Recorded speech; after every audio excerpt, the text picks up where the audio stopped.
Is the green revolution underway in Europe? In France, Grégory Doucet is the first green to be elected mayor of a city as large as Lyon.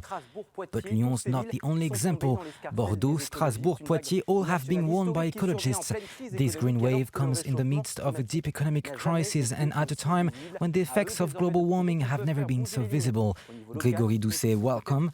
Thanks for joining us at the headquarters of Euronews, which is based in Lyon. In recent years, the environment has become a bigger part of the global debate, for example with the Paris Climate Agreement of 2015 and the climate marches all over the world in 2019. Now the planet is facing a global health crisis. We often hear this could be the time to make the economy greener, but how do you reconcile these important changes that will take time with the urgent need for economic recovery?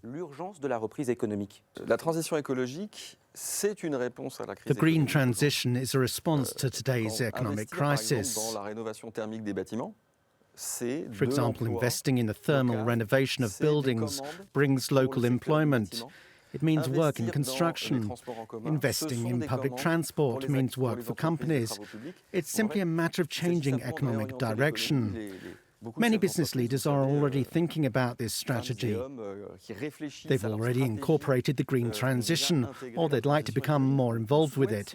It's up to us as politicians to accompany them, listen to them, and hear their problems. Because of the COVID-19 crisis, Lyon, like many other European cities, is facing a tourism crisis. You propose a green revival and you suggest an expansion of the night train service, as in Austria. Does air traffic also need to be reduced? Of course. Eventually, in a few decades, flying will become an exception, and it's in that direction that we should be heading. So, faced with that reality, what should we do today? Should we wait 20 or 30 years to be forced to make a sudden switch because temperatures will have risen so high we no longer have a choice? No, we have to start doing it now. That's why I say the priority is to reorientate the tourism sector towards the national and European scale. The goal isn't to ban flights to Lyon tomorrow, of course. The goal is to gradually reduce the market share and to have a tourism strategy more focused on Europe. There's another project that's been debated for years now, the Lyon-Turin high-speed line. This is an €8 billion project. You've said it's a mistake. Wouldn't it cost more to stop it now? Above all, this is about making big infrastructure choices. Do we decide to put the €8 billion you mentioned in an infrastructure which in reality duplicates an existing infrastructure? When today you can see in Lyon and around Lyon and more generally across the country that we've not invested enough in freight, we've not invested enough in everyday train services. What I'm saying is this project, this investment, will prevent us from investing where there are real needs today. That's what I'm saying. It's a matter of priorities. The green wave is not just a local phenomenon. The Greens had a surge in the last local elections in the UK, in the last European elections in Finland, in Germany, in France and in Austria. The Greens have even joined the government. Do you think big cities will be able to carry weight in European policy making in the long term? I hope so. There are two very important levels at which society can be transformed. The first is the local level.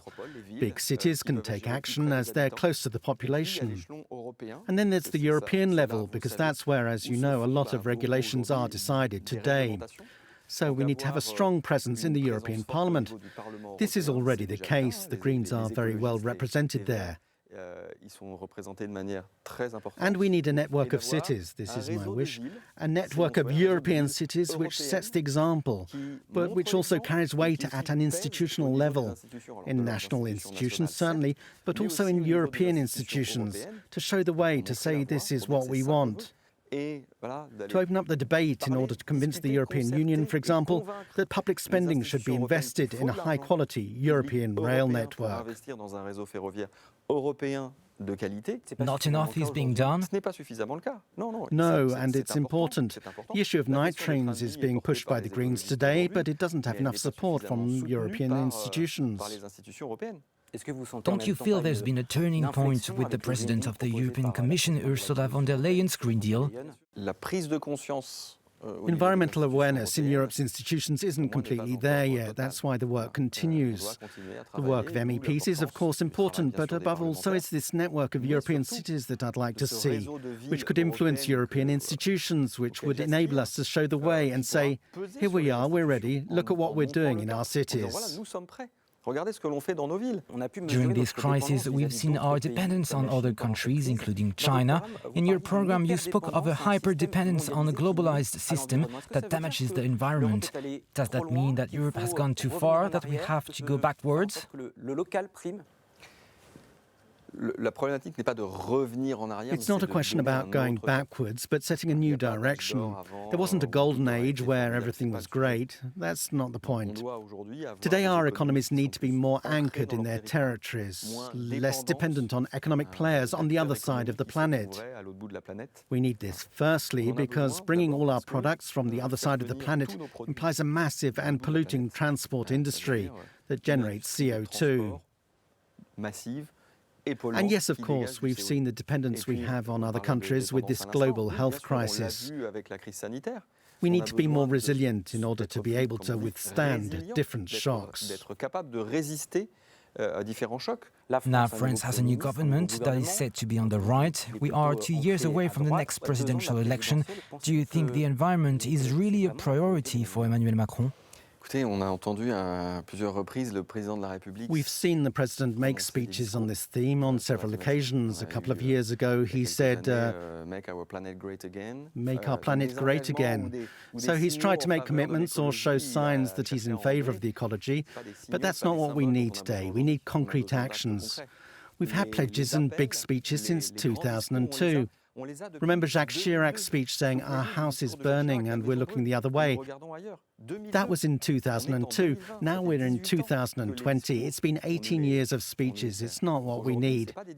We need concrete action. We need to invest in the revegetation of our cities. We need to invest in public transport and green alternative transport. We need to transform our cities. But we also need to transform the country as a whole. Thank you, Grégory Doucet, the newly elected Green Mayor of Lyon, for being with us on Euronews. Merci.